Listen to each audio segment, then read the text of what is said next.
She was walking alone at midnight, after her shift. Then a man grabbed her arm and said, "Walk faster." She had no idea he was a millionaire CEO. Under the flickering light of the street lamp, Christine's breath turned visible in the crisp night air. She had just stepped out of the diner, the glass door closing with a muted thud behind her. The sound was swallowed instantly by the emptiness of the street. Her watch read 12:46 a.m. The city was asleep. Only the hum of distant traffic and the wind rustling littered down the gutters reminded her that time was still moving forward.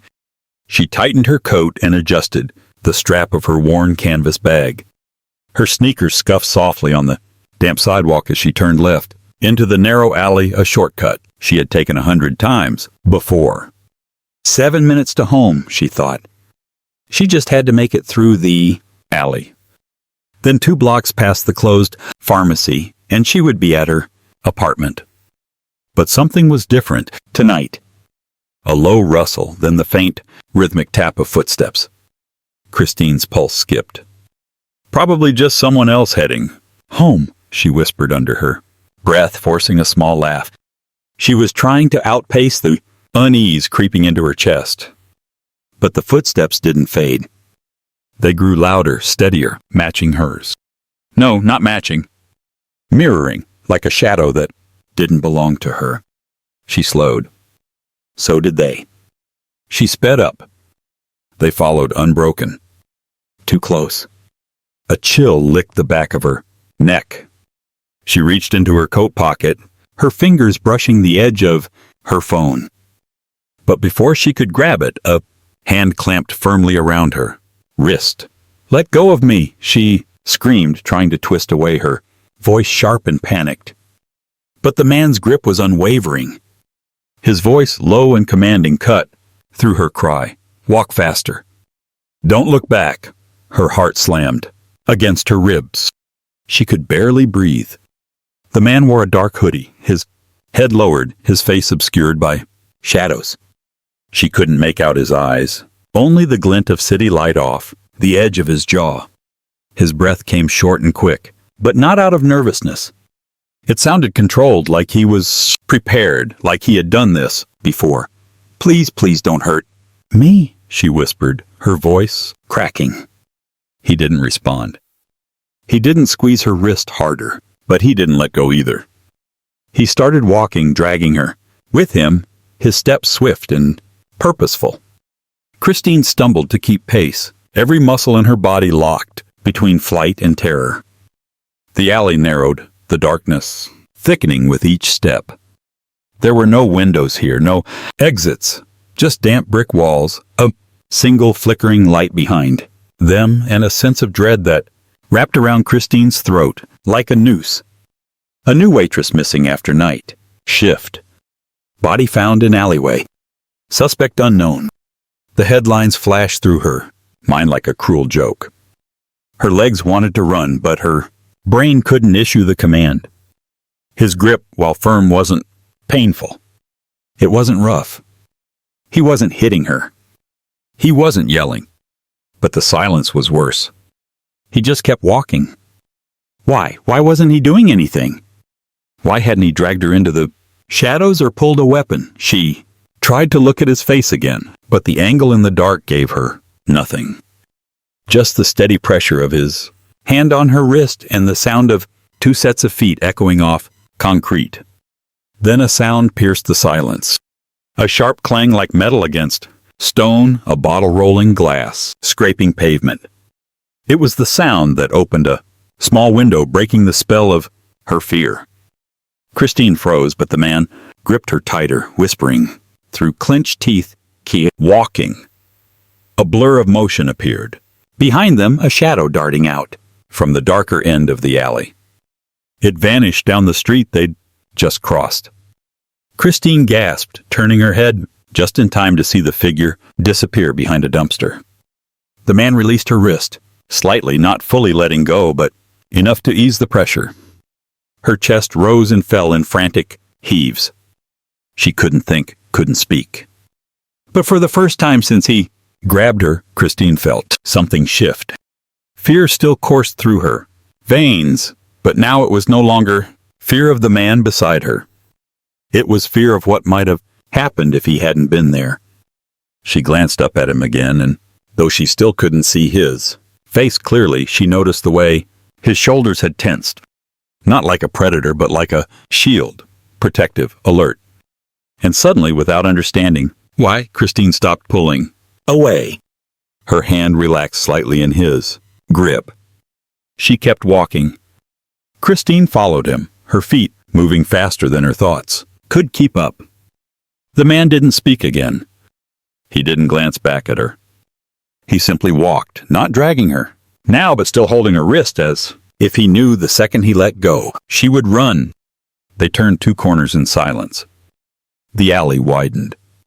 Street lights returned, casting pale circles of safety on the cracked pavement. The hum of a vending machine buzzed nearby. Her world started to reappear. He finally released her hand. Christine stumbled a step back, clutching her wrist, her breathing ragged. Her heart had not yet slowed. She stared at the man, half expecting him to vanish, but he didn't move. He just stood there, a silhouette, against the distant glow of a closed laundromat, his face still hidden beneath the hood. "What? What just happened?" she asked, her voice a strained whisper. He didn't answer. "Who was that?" she pressed. "Was he following me? Do you know him?" Still nothing. "Do you?" This time he responded. His voice was low, calm, deliberate. "He's been watching you. For days." Christine's mouth fell open. "What?" The man turned, slightly, enough for the faint light to catch the side of his face. His jaw was tight, his lips pressed into a grim line. "Same path, same time, same shoes, same intent. How do you—" she started, but he cut her off with a look. It wasn't angry but resolute, unreadable. "You should stop using that alley," he said. "You were watching me too," she snapped. "You think that's any less terrifying?" His head tilted, slightly. "That is why I followed him." Christine felt the street tilt beneath her feet. It was too much, too sudden. Her knees threatened to give, but she stayed upright, arms folded tightly over her chest. "You're not making any sense." "Who are you? What do you want?" "I want nothing," he said. "Just be careful." And with that he turned. "No, wait." Christine took a step forward, but he was already walking away, disappearing back into the shadows from which he came. Not running, not hiding, just fading into the night like he belonged there. Christine stood frozen beneath the street lamp, her skin still tingling where his hand had held her. Her breathing had steadied, but her thoughts hadn't. She looked around, at the street, the buildings, the quiet emptiness of it all.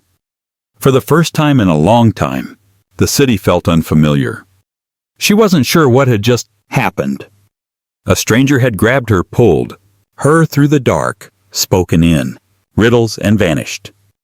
Had he saved her, or had she just escaped one danger by walking into another?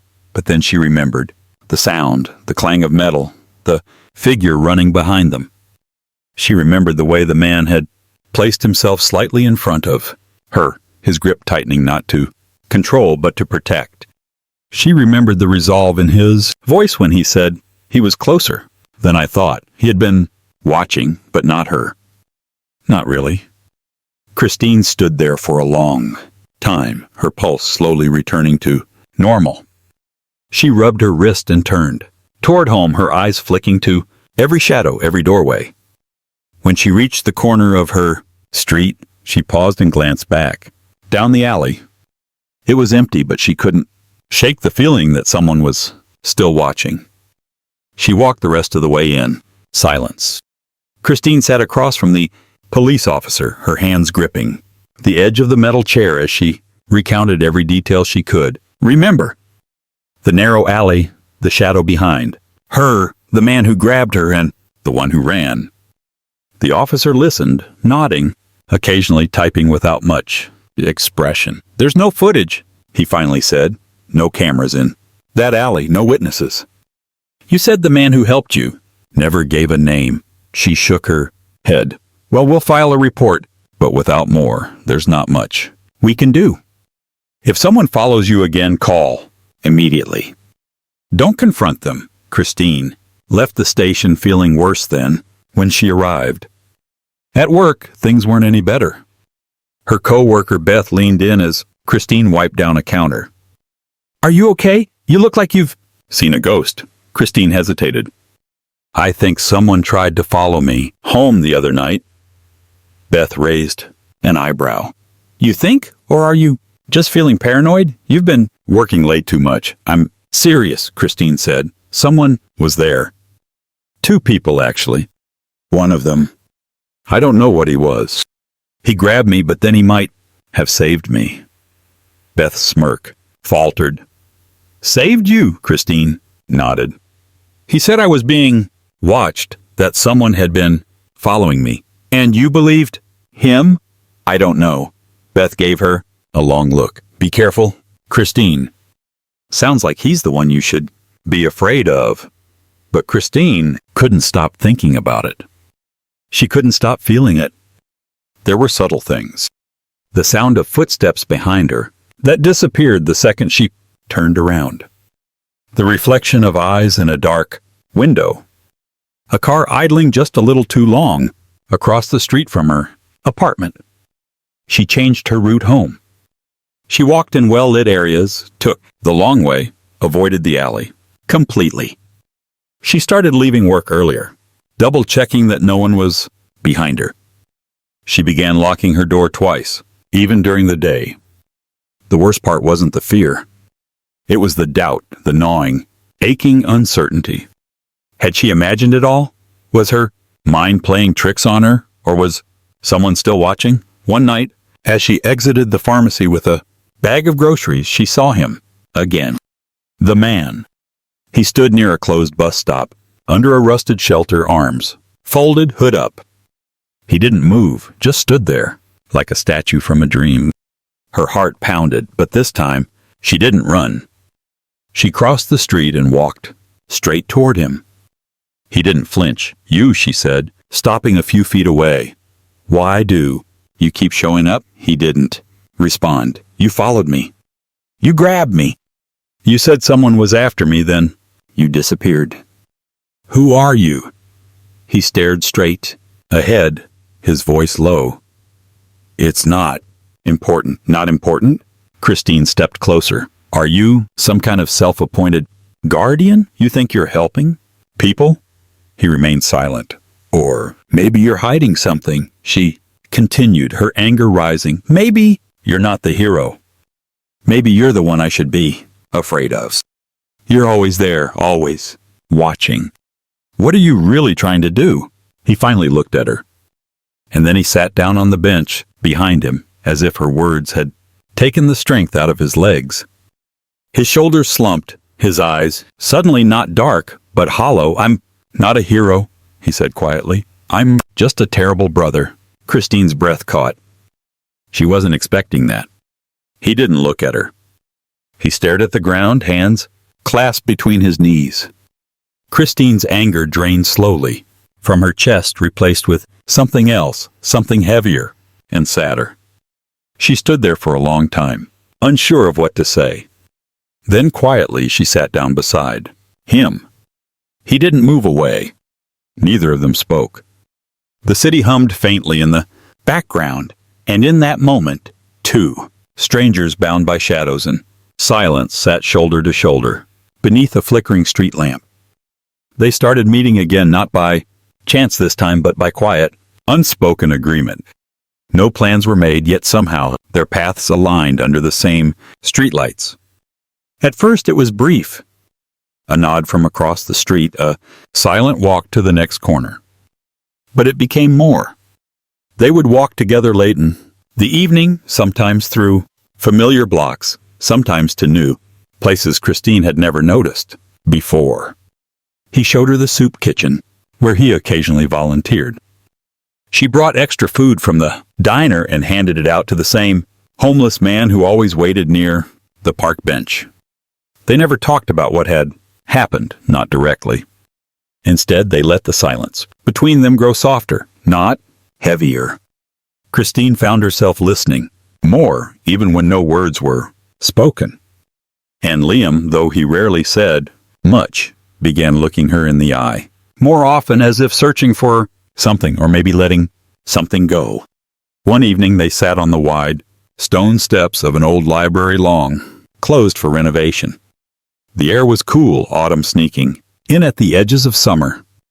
The city buzzed gently in the distance, muted by the quiet side street they had found. Liam looked ahead, his voice low, and even her name was Sophie. She was 16, he said. She walked home one night. Just a few blocks. She never made it.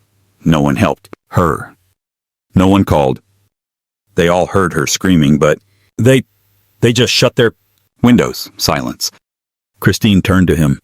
She loved lemon candy, he said, a faint smile brushing his lips, though his eyes didn't smile with it, and old books. She had this idea that she'd write one someday, a novel. I still have the first chapter she printed, full of spelling errors and characters, named after her favorite cartoons. Christine stayed quiet. She was on her way home from a friend's birthday. Only 5 blocks, but it was dark, and she never made it. Someone followed her, attacked her. She screamed. His jaw tightened. No one opened their doors. No one even called for help until morning.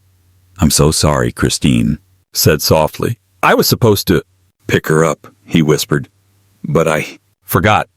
I was at a party, some dumb networking thing. I didn't even check my phone until it was too late. The silence that followed was different. It wasn't cold or awkward. It was sacred. I started walking the streets after that, he said. Not just for her. For every girl walking home alone. For every stranger who might need someone to care. Christine felt the weight of his words settle in her chest. The shadows he carried weren't the kind you could see, but they were deep and they ran through everything he did. A few nights later, it rained. They ducked beneath the awning of a shuttered bookstore, water cascading in sheets just inches from their feet. Christine was soaked. So was Liam, though he didn't seem to notice. She pulled tissues from her coat pocket and gently dabbed the drops from his forehead. He didn't flinch. He just looked at her. Really looked at her. And something in his eyes softened. She smiled, but it wavered. You don't have to do this alone. He said nothing. You're not responsible for every bad thing that happens in the world, she continued. You don't have to carry it all by yourself. She reached out and took his wrist gently, echoing that night in the alley, but reversing the roles. Her fingers wrapped around his, just enough to be felt. You don't have to protect the world, she said again, her voice barely louder than the rain. Just let someone protect you for once. For a moment, he didn't move. Then slowly he smiled. A quiet, fleeting smile, one that didn't carry pain or burden. He didn't speak. He didn't pull away. The uneasy feeling had returned. Christine could sense it again, the invisible pressure, the way shadows seemed to linger a second too long, the occasional chill running down her spine when she walked alone. She had hoped it was just paranoia, the echo of past fear, but Liam didn't think so. They sat together on a bench near the edge of the park, dusk, stretching long shadows across the path. He's still out there, Liam said quietly, his eyes scanning the street ahead. Same man, same pattern. I've seen him twice near the diner this week. Christine's throat tightened. Then we have to do something. Liam looked at her, his jaw tight. We will, but carefully. The plan was simple but dangerous. Christine would walk her old route home, the same alley, the same time. Liam would follow at a distance, this time watching not her, but the shadows. They had already informed a police contact of their suspicions. Officers would be nearby waiting for a signal. It was risky, but Christine refused to be hunted any longer. That night, she stepped out of the diner alone. Every footstep echoed louder than usual. Her hands trembled, but she kept walking just as they had planned. The alley loomed ahead, narrow, damp, dimly lit. She hesitated only once before, stepping inside. Then she heard it. Footsteps behind her, faster this time, closer. She turned just as a figure lunged from the dark. But before the man could reach her, Liam was there, appearing like a shadow himself, intercepting the attacker with a forceful shove. A scuffle broke out. Christine screamed as the man pulled a knife, slashing wildly. Liam dodged, but not fast enough. The blade caught his side. A sharp, sickening sound. Liam staggered. "No!" Christine cried, running forward. She grabbed the attacker's arm, trying to pull him back. He shoved her hard, but she didn't fall. She held on, fighting back with every ounce of strength she had. Then sirens. Blue and red lights flashed at the mouth of the alley. Officers shouted commands. The attacker tried to run, but a police officer tackled him to the ground before he got 5 steps. Christine dropped to her knees beside Liam. His breathing was ragged. Blood soaked through his shirt. "I've got you," she whispered, pressing her hands to his side. "Stay with me, please. Just stay with me." Later, in the back of the ambulance, the police explained what they had found. The man had a record. He was wanted in another state for attempted assault. He had vanished months ago, slipping between cities, stalking women, looking for easy prey. Christine had been his latest target. "Admitted it," one officer said grimly. "He planned to rob you." And worse, Christine's stomach turned, her vision blurred. Liam had saved her again, and this time he had nearly died for it. She reached for his hand, clutching it tight as the ambulance sped toward the hospital, tears falling freely. She didn't care who he was. She didn't care how powerful or wealthy or mysterious he might be. To her, in that moment, he was the only person in the world. Christine's hands were shaking as she pressed the blood-soaked towel against Liam's side.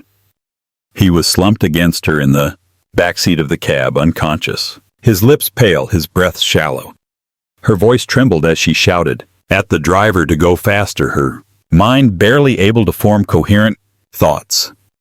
When they reached the emergency room, nurses rushed to them immediately, but Christine refused to let go until someone physically pulled her away.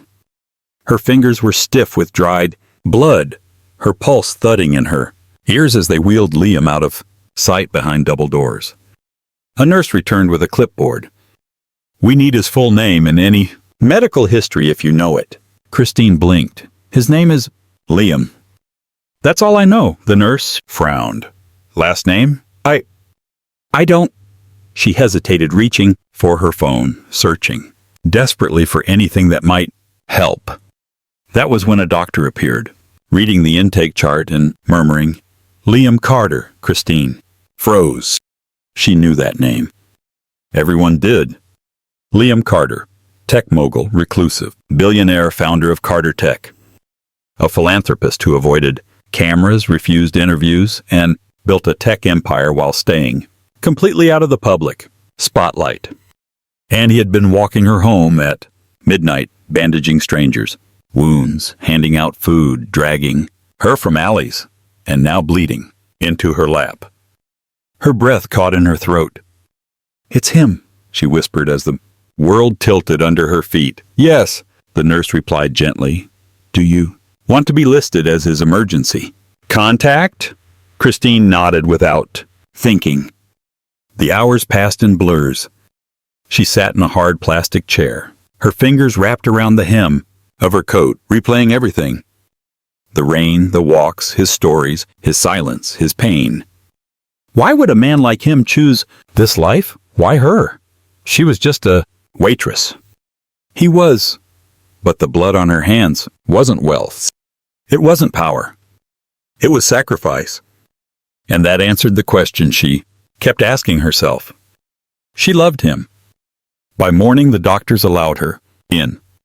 Liam was still unconscious, hooked to monitors, tubes running from his arms. His face was pale, his breathing still shallow but steady. Christine pulled a chair close to his bedside, sat down, and took his hand in hers. She didn't leave for 2 days. She held his hand, talked to him, softly, slept in short, broken intervals, afraid he might vanish if she closed her eyes too long. On the second night, she cried. Deep, aching sobs muffled into the crook of her elbow because she couldn't imagine not hearing his voice again. Just before dawn, his finger moved. Then his eyelids fluttered. Christine sat upright, eyes wide. "Liam," she whispered, her hand tightening around his. He stirred slowly, then looked at her, dazed, blinking like he wasn't sure if she was real. And then his hand tightened around hers. "Christine?" His voice cracked. "Christine, you're okay?" Tears spilled down her cheeks. "I'm okay," she said, nodding. "You're the one lying in a hospital bed, and you're asking about me?" He gave her the faintest smile of, "Course I am." She leaned forward, pressing her forehead to his. "I thought I lost you." "You didn't," he whispered. "You never will." They stayed like that for a long time, the machines beeping softly. Around them, the city beyond the window beginning to wake. And then, without ceremony, without question, he lifted his hand to her cheek, brushed away a tear, and kissed her. It wasn't rushed or dramatic. It was gentle, honest, a promise, sealed not with words but with the quiet certainty that neither of them had to be alone anymore. 3 months had passed since that night in the hospital. For Christine, it still lived in her heart like it had happened yesterday. Sometimes she would catch herself replaying it all, the sirens, the blood, the way Liam had looked at her when he woke up. It would bring a rush of emotion so strong she would have to pause and steady her breath.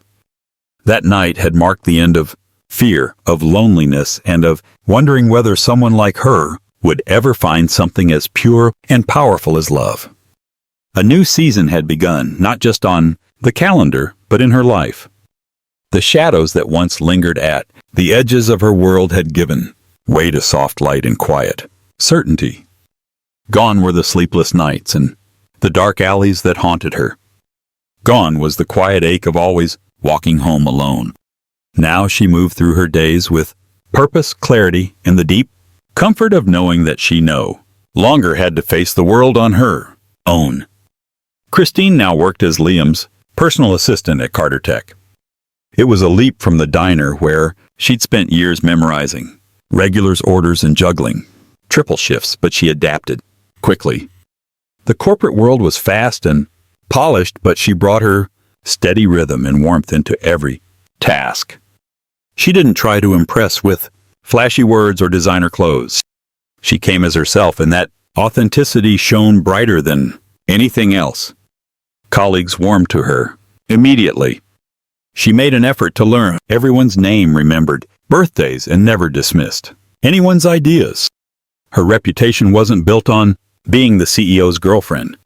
It was earned through kindness, quiet leadership, and a work ethic that never faltered. Her laughter, once rare, now floated through the halls like a familiar melody. With Liam, things were steady. They kept their relationship discreet, not out of shame, but out of respect. There were no grand gestures in the break room, no whispers of affection in meetings. But to anyone paying attention, the connection between them was undeniable. Liam's face softened when she entered the room, his entire demeanor shifting subtly. He listened to her input during meetings. He deferred to her judgment. And when their eyes met across the room, there was always something shared, something unspoken but deeply understood. Liam, once known as the intense and reclusive figurehead of Carter Tech, had changed. Not in the way people feared when someone powerful falls in love, but in the way someone heals when they're finally safe. He smiled more. He stayed a little longer in casual conversations. He began mentoring junior staff, offering real-time and advice. He invited his team for lunch in the rooftop garden, laughed at jokes, even teased back. People noticed the shift, but more than that, they noticed Christine. And instead of resenting her, they admired her for what she had endured and for the light she clearly brought to Liam's life. One late afternoon, Christine was alone in the conference room, finishing up notes from a board meeting. The floor was quiet, most employees having already gone home. The sky outside was painted in strokes of gold and rose, the setting sun casting a warm hue across the polished table and her notebook. She was gathering her things when the door opened behind her. Liam stepped in, hands in his pockets. He looked composed, but there was something different in his eyes, and an edge of hesitation that was rare for him. "Hey," he said, his voice casual, but his gaze didn't leave her. "Hey," she replied, offering a small smile. "Just wrapping up. I'll send the recap in a bit." He didn't speak immediately. Instead, he walked to the center of the room and stopped facing her for a moment. Neither of them moved. "I've been thinking about something," he said, finally, his voice softer now. Christine tilted her head, a hint of curiosity in her eyes. "What's that?" He reached into his jacket and pulled out a small velvet box. And then, without a word, he dropped to one knee. Christine gasped, frozen. "I found you in the dark," Liam said, looking up at her, his voice steady, but thick with emotion. "But you brought the light to my world." He opened the box to reveal a simple, elegant ring. Nothing flashy, just timeless and sincere. "Will you be my light forever?" Christine's hand flew to her mouth, her eyes brimming. Her heart swelled so quickly she felt she might burst. She could only nod at first, then finally whispered, "Yes." Then, again stronger, "Yes." Liam rose, slipping the ring onto her finger, and wrapped his arms around her. They stood there in the golden hush of the empty room, holding each other like everything that mattered was already in their arms. Two souls, once lost in the dark, now found in the light together. The sun filtered through the trees in gentle rays, casting golden light over the small garden tucked behind an ivy-covered estate just outside the city. It was the kind of golden hour photographers dream of, where everything glows softly and the air itself seems to hold its breath. The garden was quiet, sacred in its simplicity. White roses lined the path, their petals opening slowly under the warm light. Delicate fairy lights twinkled in the hedges as evening crept in. A soft breeze rustled the leaves overhead, carrying the scent of jasmine and newly turned earth. It was as if the entire world had chosen this moment to pause and witness something good. This was not a grand wedding.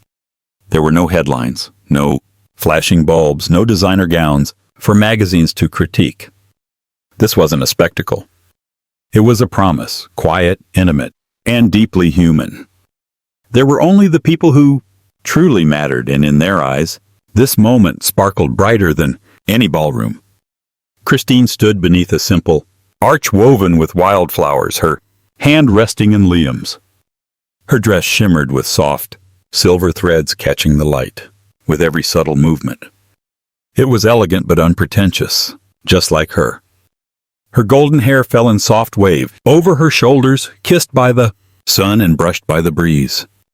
Liam stood beside her, dressed in a classic navy suit, crisp and clean. But it wasn't the tailoring that made him stand out. It was the way he looked at her, like he had been waiting his whole life for this moment. In the front row sat Christine's mother, her eyes misty with pride, as she clutched a lace handkerchief in her lap.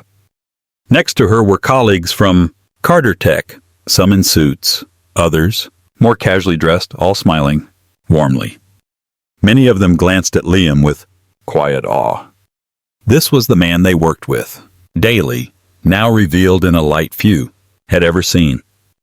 Among the guests were people who didn't wear suits at all. Some wore weathered jackets and scuffed shoes, but their eyes shone brightest. These were men and women whose lives had intersected with Christine and Liam's in quiet, profound ways, former strangers who had been helped without fanfare, now standing here as honored guests. When the officiant stepped back, nodding with a gentle smile, Liam turned to Christine and took both her hands. His voice was low, meant only for her from now on, he whispered as He slid the ring onto her finger. You will never have to walk that. Allie alone again. Christine's breath caught. Her eyes filled as she gripped his hand with both of hers and whispered back, because I'll always have you. The applause rose, softly respectful and full of warmth. But Christine barely heard it. All she saw was Liam, the man who had pulled her from fear, from darkness, and into a world she had almost given up believing in. Together they turned and walked, back down the aisle, hand in hand. White petals fluttered in the air like blessings. The garden erupted in soft laughter and music, but in the center of it, all were just two people who had fought their way toward the light and found it in each other. A year later, they stood at the entrance to that same alley. It was daytime now, bathed in the warm afternoon sun. It looked so ordinary, so harmless in the light. Liam squeezed her hand, his thumb stroking her knuckles. No more shadows, he whispered. Only light, she replied, leaning her head on his shoulder. And together they walked past it, not into the darkness, but toward their future, a future they had, built together, one safe and hopeful step at a time. If this story touched your heart, if it made you hold your breath or reminded you that love can bloom in the darkest corners, then we invite you to stay with us for more. At Soul-Stirring Stories, we bring you tales that heal, inspire, and linger long after the screen fades to black. Stories of quiet heroes of love, found in unlikely places, and of the compassion that changes lives. Subscribe now to join a community that believes in the power of storytelling, the kind of storytelling that stirs your soul. Because sometimes the story you didn't expect is the one you needed most.